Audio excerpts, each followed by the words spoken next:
Hello boys, many of you have already completed writing the reflective essay, and as you can see, this is the handout that we gave you.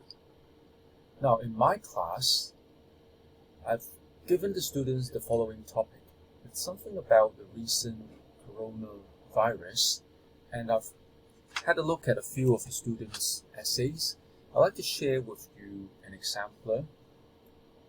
And this student has done quite well, and I'd like to share with you a couple of things that we can learn from.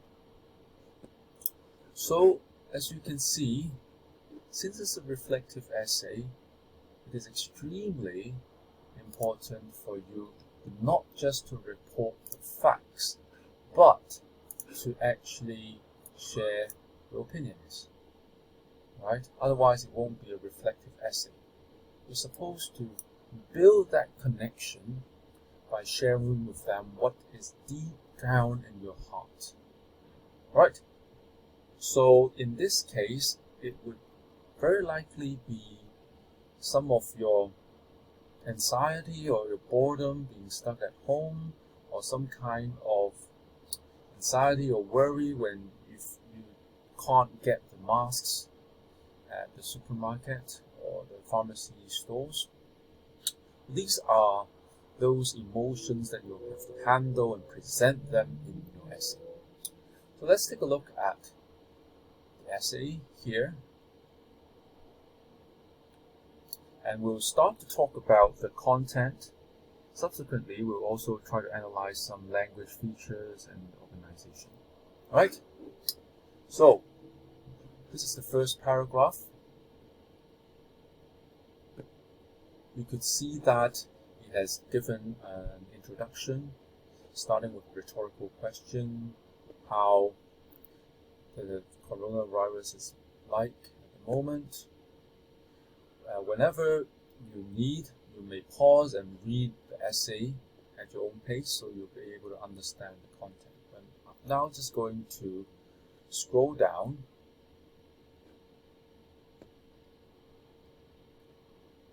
So he has clearly stated the background of the outbreak of the virus, which is very important,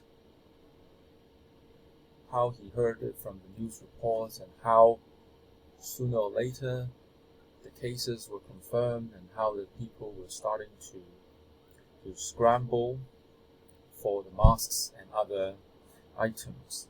It won't be hygienic goods. I'd say it would be the sanitary products, which are the masks, the sanitary wipes, or those kinds of products. Alright. So, here's the important part, how it has affected the student. So he mentioned how some of the events were cancelled, how the lessons were converted into online sections, how he had to look for these surgical masks and items. Okay?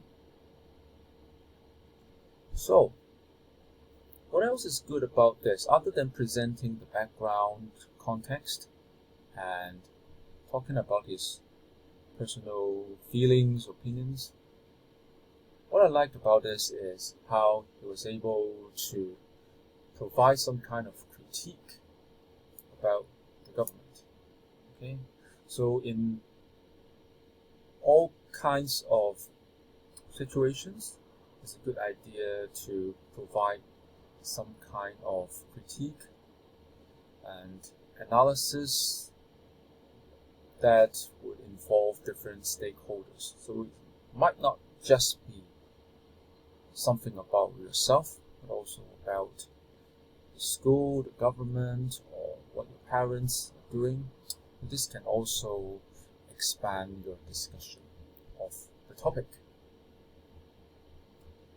Another very important thing is, what he did was he provided some key lessons. So whenever you are writing a reflective essay, it's important to show that you've learned something out of it. Whether it was something positive or negative, it's always a good idea to include that. Okay, so you definitely learn to pay attention to keeping these items in stock, preparing for the worst. This is something that he could have been more explicit, but he has already mentioned in the essay.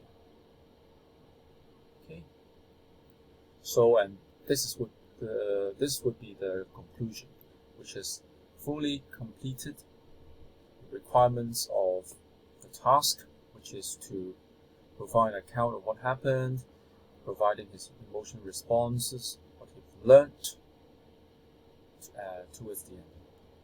Now, if we want to talk about language, here are certain things that we could highlight.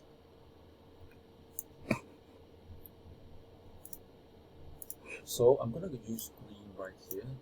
Rhetorical questions is always a good way to draw attention from readers, right? Also mentioned that I am no exception to the above situation, which means that he is a part of the Hong Kong people who are facing this problem. So you can use this structure, I am no exception, to a certain case or scenario.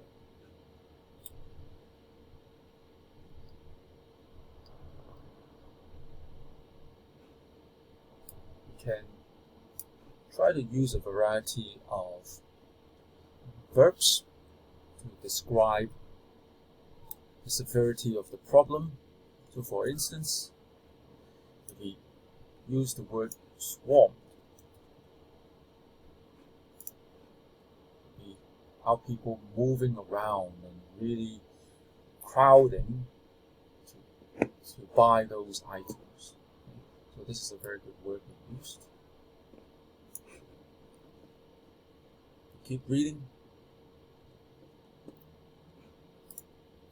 The school has resorted to, again another very good use of verb. When you are resorted to do something, that means when there is no other way, there's no way that we can go back for lessons, the school resorted to do certain things, which is not ideal, but at least it's something as an alternative. Right?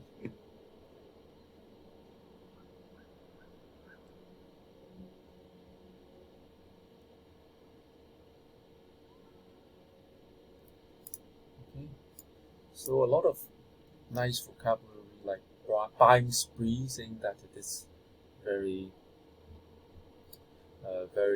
intense, and how it has deprived me of my school time.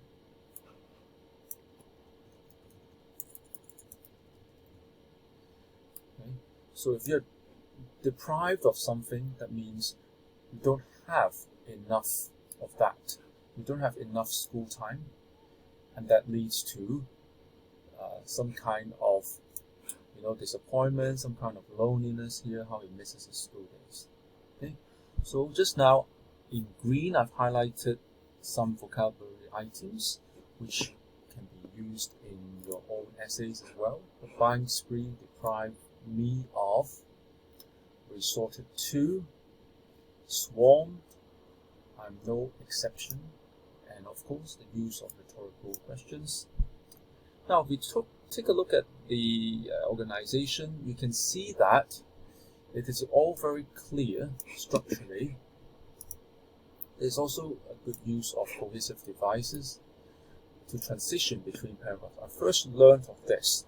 So this is how the student was able to give a starting point.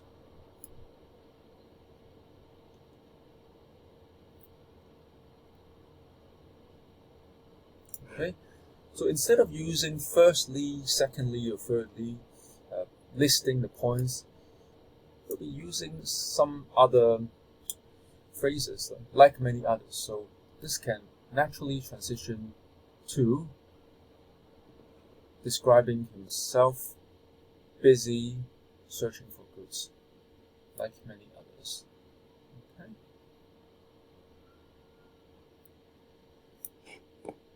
Towards the end, you don't really have to fall back on some kind of very formulaic expressions like, oh, to conclude or to sum up. This already is a very strong statement, to be sure. Now, this is very obvious. He's trying to make this statement that, oh, right, it's definitely out of our control, out of our expectation. So, it's not always necessary to use the formulaic expressions. As long as you are making your transitions clear with these phrases, it would do a good job. Now, really, to nitpick, I would like the student to perhaps provide more details here. Say, hey, the school has cancelled all of these competitions, right?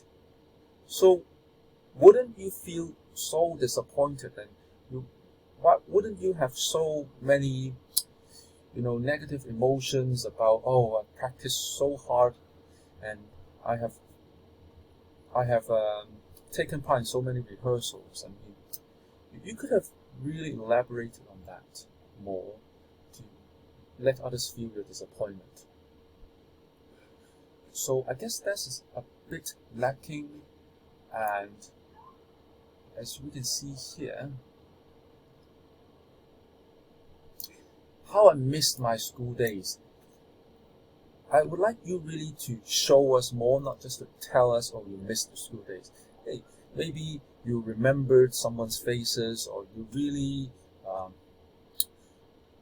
missed that part when you were hanging out with that student, or having lunch at the canteen, or just relaxing together during recess. All these little snippets or little moments you had at school could be described here to show how you miss your school days. So I believe that the student could actually work more on his personal response to the event, his personal feelings, make it sound more like a reflective essay instead of like a very formal editorial kind of commentary.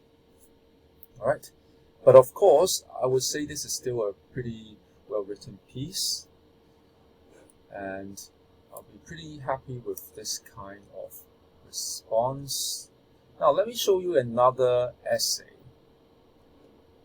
There's a student who did really well.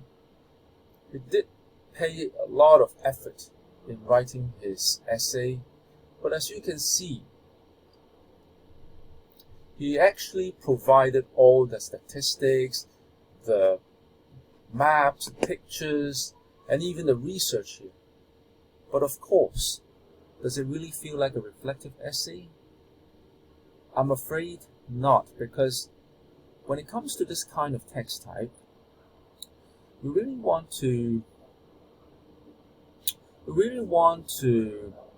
be less academic. You don't really need to cite your sources.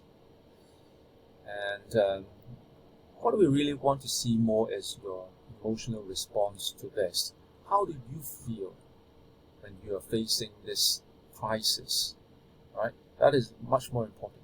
So when it comes to attempting your essays, make sure you identify the right text type and try to respond to that accordingly in your content, language, and organization. Alright, so I guess that's all from me. I hope you can learn something from these feedback, and if I have more to share, I'll post something more or meet you guys live. Thank you.